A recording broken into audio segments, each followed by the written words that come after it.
Hi everybody, good morning. Sorry about my hair and stuff. It's sort of early and I'm trying to get it to you guys before my kids wake up. I want to talk to you about this coming week. So we should be done with When She Woke, and I hope you guys enjoyed it. I've really liked watching all of your posts and seeing all of your thoughts as you analyze sort of what's going on and tie it to your research papers with the radical solution. We're going to start Oryx and Crake. And this is a very different type of novel. It's intense and it's hard to read. It's not easy like When She Woke. The storyline doesn't have this nice little like beginning, middle, climax, end thing. More like it starts at the end and then he has flashbacks. Bing, bing, bing, bing, bing. All the way at that traditional fiction-based pyramid that you see with like the beginning and then the rising action and the climax and the falling action and the resolution.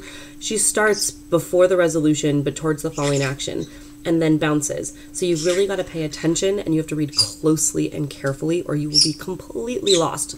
That said, you're going to be completely lost anyway because that's exactly where the author wants you.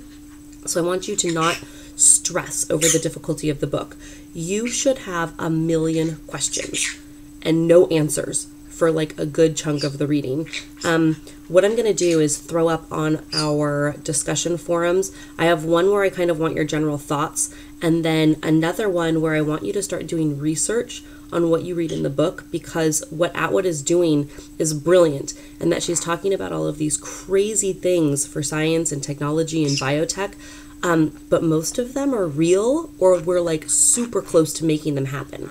So that's what I want you to kind of like pay attention to. Watch the news, sort of Google some stuff that she brings up. See what messages she's sending. Like, is this science fiction or is this reality? And what does she feel about that? Okay, so do that. I'm also going to throw up a forum that has just like a place for people to ask questions about what they think is going on.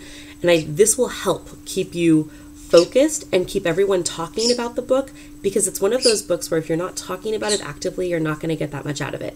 So I'm going to put it up there and I want you to just start bombarding that forum with questions. What's happening now? What's happening now? What is this? Who is that? What am I supposed to think of this? Because it's really confusing, and that's exactly what she wants, is for you to be really confused. Just to give you, if you haven't started it yet, a little like, teaser. The book starts with this drunken guy named Snowman, and he's wrapped in a dirty old sheet, and he climbs down out of this tree, and he looks around and he pees on the grasshoppers, and he looks up and it's like everybody's gone. Civilization has ceased to exist. And so Snowman, as kind of the last man standing, has the story for how everything came to be, and there's a lot of parallels between what happened to Snowman and sort of where our own society is right now. So I want you to start paying attention to those. And you have to pay attention to everything in this book. Literally, there are clues starting on page 7 that tell you what the end is going to be, right? You're not going to catch the clues necessarily because you haven't seen the end of the book. But if there's something you don't know, you should mark it because it's probably important and it's probably a clue. Okay, so do that. Do the questions, do the forums, work on your When She Woke essay, and your When She Woke essay needs to be, needs to mostly be focused on the book. The prompt is asking if you want to, like, if melochroming would ever be okay and how that works out in the book. And that's sort of a generic prompt. If there's something else you really want to write about with the book, feel free to email me and ask me if it's okay. I'm open to giving you guys freedom with this paper, but I wanted to make sure there was a prompt there in case people wanted to just be told what to write about. But if you feel like really passionate about something else that happens in the story, or you really like literature and you want to do a literary analysis, email me and just get my okay, and then I will most likely say yes to that. Okay, the last thing I want to talk to you guys about today is the research paper stuff coming up for this week. So at the end of this coming week, the research paper without the research is going to be due. What does that mean? Well, it basically means that I want you to write an argumentative essay with your problem and your solution and your convincing part, and I want it to be clean, but no research. So it's basically a rough draft, though I want it to be pristine and perfect and edited like you're turning in a real paper, because it counts as one of your papers for the class.